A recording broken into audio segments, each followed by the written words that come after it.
Funding for this CyberWire podcast is made possible in part by Duo. While remote work has been on the rise for years now, the recent rapid expansion of work-from-home culture presents new security challenges. It's Duo's mission to make application access more secure for organizations of all sizes. Duo's modern access security is designed to safeguard all users, devices, and applications so you can stay focused on what you do best. Give your organization the peace of mind that only complete device visibility can bring. Visit duo.sc/cyberwire to sign up for a free 30-day trial. And we thank Duo for sponsoring our show.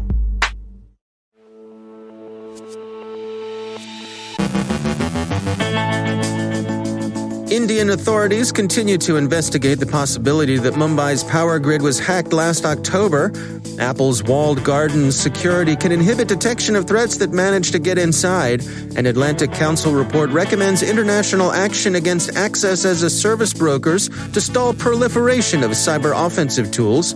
Ben Yelin has the story of legislators asking the military why they're so interested in apps serving Muslims. Our guest is John Grange from OppsCompass with insights on the top cloud security mistakes organizations make and updates on the SolarWinds incident, including an SEC probe into who knew what when.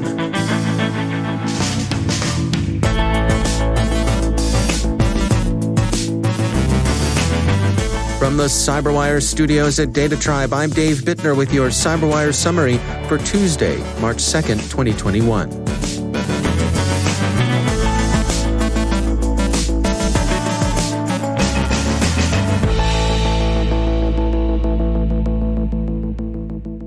Indian authorities are investigating the possibility that October's electrical outages in Mumbai were deliberately induced cyber attacks, presumably attacks originating in China, the Wall Street Journal reports.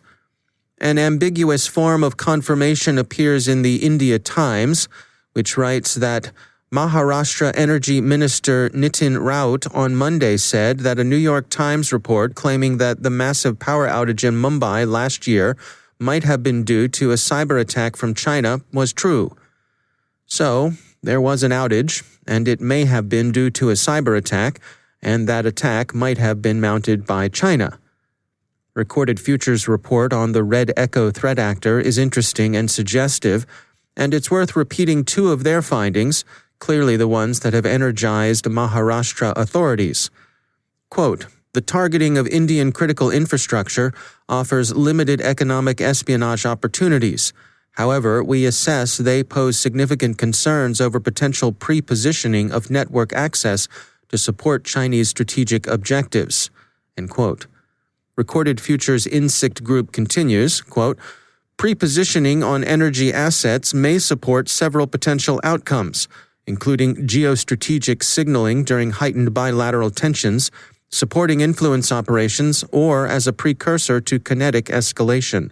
End quote.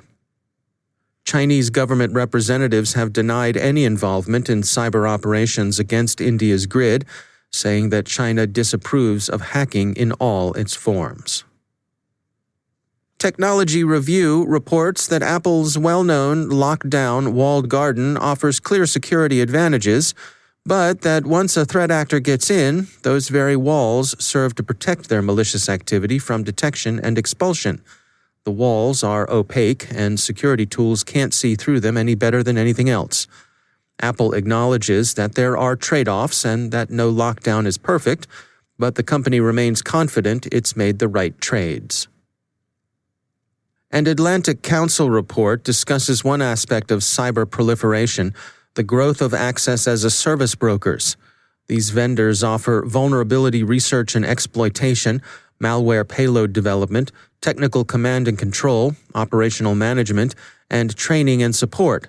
The report recommends international action, specifically by the U.S. and its allies, to first understand and partner with like-minded governments, elevating the issue and enacting appropriate controls. Next, shape by developing lists of troublesome vendors, standardizing risk assessment, incentivizing corporate ethics moves, and controlling sales and assistance to states that deal with banned vendors.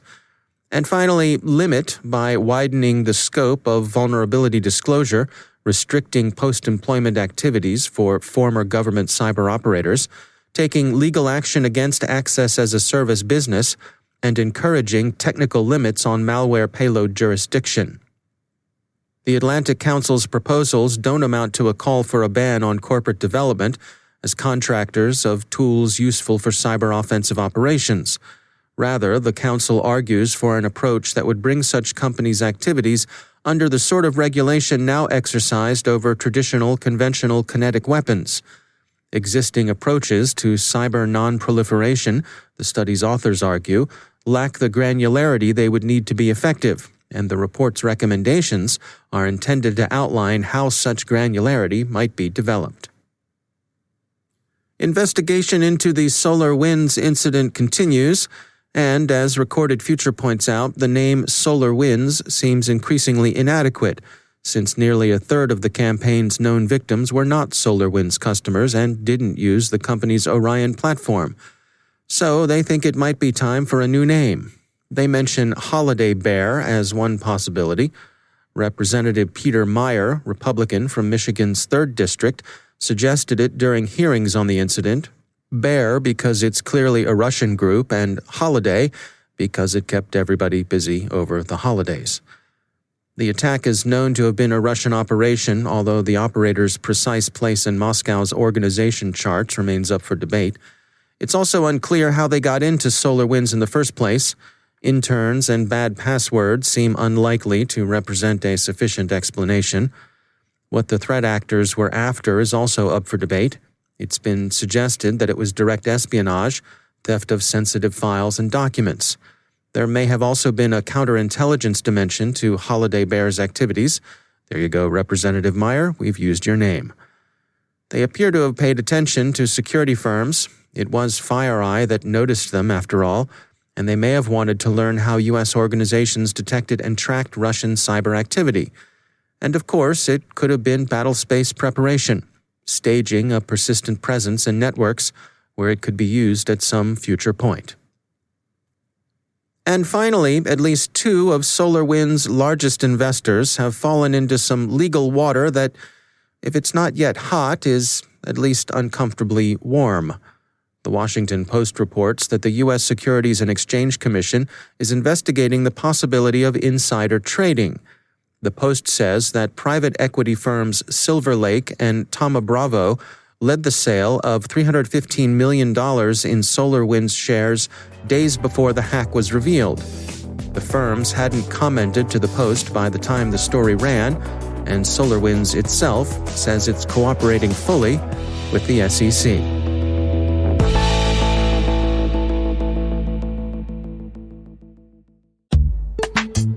And now, a word from our sponsor, ExtraHop, securing modern business with cloud-native network detection and response. The massive shift to remote work has turned the reality of work on its head. With cloud and multi-cloud adoption, comprehensive visibility is more important than ever. But in order to protect your business, you need more than unified visibility. You need intelligence response workflows so teams can collaborate easily and act quickly. ExtraHop helps organizations like Wizards of the Coast detect threats up to 95% faster. As John Grange, senior IT engineer, puts it, quote, ExtraHop is helping us accelerate cloud adoption by ensuring our workloads are secure. See how it works in the full product demo, free and no forms required, at extrahop.com/cyber. That's extrahop.com/cyber. And we thank ExtraHop for sponsoring our show.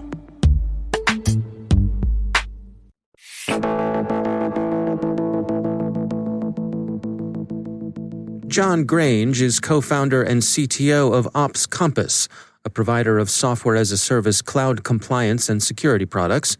He shares some of the top mistakes his team sees when it comes to cloud security. We're far enough into the cloud adoption phase in enterprises and in most businesses that we're kind of we're at the place where it really depends on maturity. Maturity matters a lot because you have some companies, even in traditional industries, large organizations that are incredibly cloud mature. You have other companies that might even be in the same industry, the same space, be really just getting started. So the way I like to think about kind of cloud security and the state of things today is kind of this spectrum of maturity and this hybrid nature where companies are still kind of struggling with how do they kind of have one foot in the data center and one foot in the cloud. And a lot of the mistakes they make kind of draw from that phenomenon. The companies who are doing it right, who are successful at this, are there any commonalities that you see from them? You know, the going to cloud is a difficult thing, and I think that as companies scale and grow and become more cloud mature, there's a little bit of a false sense of security that with all of their security controls and everything happening in the pipeline, and the idea that it's going to end up going into the cloud perfect, and it's just this, everything works scenario. That just really doesn't happen in real life. Companies buy other companies, new teams start firing up new projects. The clouds are always adding more services, so there's a desire within lots of organizations to try these things out, to innovate more quickly. So what I actually see are these cloud mature organizations starting to overcorrect and starting to rely too much on really complex and advanced controls in the development stage of things, and they start to really ignore what's happening in the actual runtime environments in the cloud platforms themselves. And how can they protect themselves against that? What sort of things can they put in place to keep them from going down that path? I think a lot of it is planning for error, planning for problems, planning for things changing. So what the really smart teams do after they've been beaten around a little bit, they start to have a more holistic approach to security, making sure that they have a robust ability to secure code and secure changes before they hit the cloud platforms. That's a big deal. But also having that kind of deep visibility into what's really happening in your cloud, what's really out there, ends up proving just invaluable. One of the things I always like to remind people is that, you don't get, you're not going to get dinged on an audit. You're not going to accidentally spend too much money. You're not going to get breached in a place that's not even live in the cloud and something that doesn't exist. So you still really have to pay attention to what you have. That's John Grange from OppsCompass.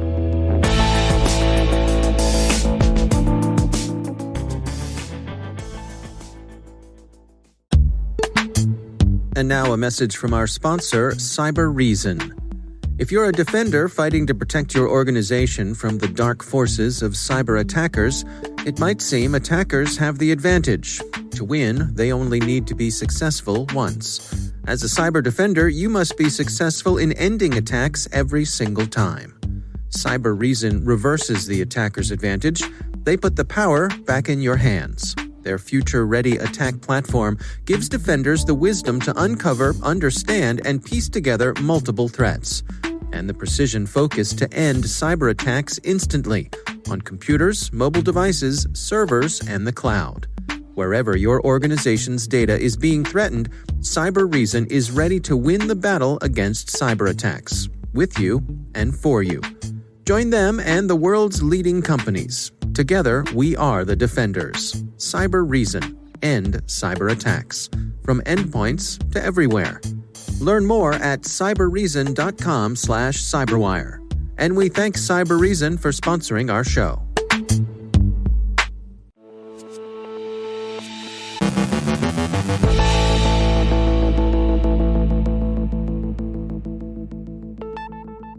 And joining me once again is Ben Yelin. He is from the University of Maryland Center for Health and Homeland Security, and also my co-host over on the Caveat podcast. Ben, it's always great to have you back. Good to be with you again, Dave. Article from Joseph Cox on Motherboard. This is Tech by Vice. And the title is Lawmakers Demand Answers from Military on Muslim App Data. What's going on here, Ben? So it seems like a lot of data, particularly from Muslim-related apps, so things like a Quran app called Muslim Pro, which has 98 million downloads. That's a lot of downloads. So a lot of the data from that those apps have been sold to military contractors. When they're sold to military contractors, the United States government can get access to some of that data. So whether it's the Pentagon or its intelligence agencies, the U.S. government is getting hands on that data. So that has raised the ire of members of Congress because, for a number of reasons. First and foremost, these basically are suspicionless searches. If there really is a focus on Muslim-oriented applications, then, we're getting a collection of data that has not been subjected to any type of it's not a bulk pile of data in which you're collecting everything, and it's also not specific to an individual who's suspected of committing a crime or who's a suspected intelligence threat. It's in that in-between area where it can come off as discriminatory. So as a result, a bunch of members of the House of Representatives, including AOC and the two Muslim members of Congress, or two of the Muslim members of Congress, Representatives Ilhan Omar and Rashida Tlaib, have written a letter to the Secretary of Defense and to our intelligence agencies to just kind of get an idea of what's happening. They want to know how widespread this collection is.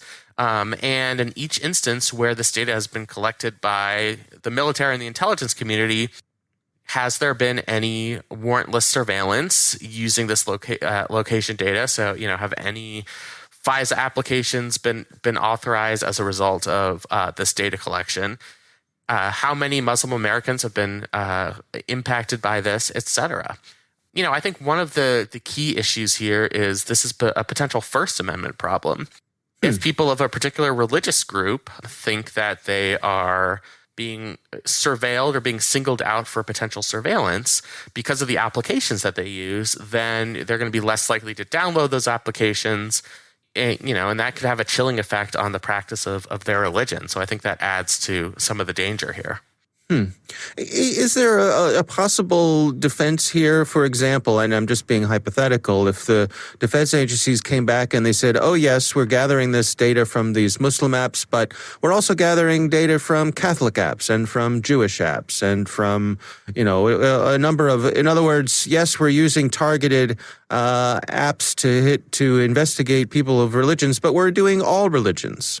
Yeah, that's the sort of thing this reminds me of when I was watching the confirmation hearing for the Attorney General nominee Merrick Garland. And he kept talking about looking for patterns in practice when you're trying to figure out whether something merits an investigation. So, you look at things like, is it disproportionately targeting Muslim-based applications? If the percentage of data being collected is disproportional to the number of applications that are targeted to Muslim audiences, that's when it would start to be a problem. If this was something where they were, uniformly collecting location data from all different types of religious-based applications, and there wasn't a specific focus on one religion, I think they'd be on firmer ground. And I don't think these lawmakers would have sent that letter. But it does not appear that that's the case, and that's why you're seeing this pushback. How much of this is about religion? In other words, what if they were targeting apps that focused on gun owners, for example? I think so. Gun owners is an interesting hypothetical. Religion, I think, carries a particular importance because of its place in the First Amendment. So, things like religion and political speech, anytime that is targeted, especially when it's targeted, in a way that secular applications are not targeted, that's going to raise the ire of not only members of Congress, but the judicial branch, because, that's one of our most sacred rights. Gun owners, if you believe that the Second Amendment grants an affirmative right for individuals to own firearms, potentially could have that same sort of problem. I think you'd have perhaps a similar outcry. I think religion carries sort of an extra burden. But, for people who believe strongly in the Second Amendment, perhaps gun ownership carries that special burden as well. Interesting. So this letter has been sent. They're expecting an answer, and then what happens? So, I think they have a receptive audience within the Biden administration and within the Department of Defense. For that reason, I think it's possible these lawmakers and the agencies themselves can work on some sort of solution in a constructive manner. But if not, you could see legislation enacted like that proposed by Senator Ron Wyden in the Senate, which would require the government more generally to obtain a warrant before it collects any location data. Maybe one of the impetuses for enacting such a law would be a story like this, where, you see this power used in a discriminatory fashion, and that could be what motivates lawmakers to enact more of a broader law requiring some sort of judicial approval before any government agency collects location data. All right. Well, interesting indeed. Again, the article is titled Lawmakers Demand Answers from Military on Muslim App Data. That's over on the Vice website, written by Joseph Cox. Ben Yelin, thanks for joining us. Thank you.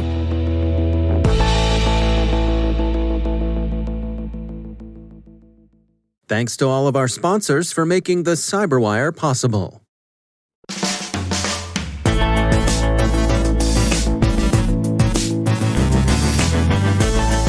And that's the CyberWire. For links to all of today's stories, check out our daily briefing at thecyberwire.com. And for professionals and cybersecurity leaders who want to stay abreast of this rapidly evolving field, sign up for CyberWire Pro. It'll save you time and keep you informed. The Cracklin's What's Happening. Listen for us on your Alexa smart speaker, too. The CyberWire podcast is proudly produced in Maryland out of the startup studios of Data Tribe, where they're co-building the next generation of cybersecurity teams and technologies. Our amazing CyberWire team is Elliot Peltzman, Puru Prakash, Kelsey Bond, Tim Nodar, Joe Kerrigan, Carol Terrio, Ben Yelin, Nick Filecki, Gina Johnson, Bennett Moe, Chris Russell, John Petrick, Jennifer Iben, Rick Howard, Peter Kilpie, and I'm Dave Bittner. Thanks for listening. We'll see you back here tomorrow.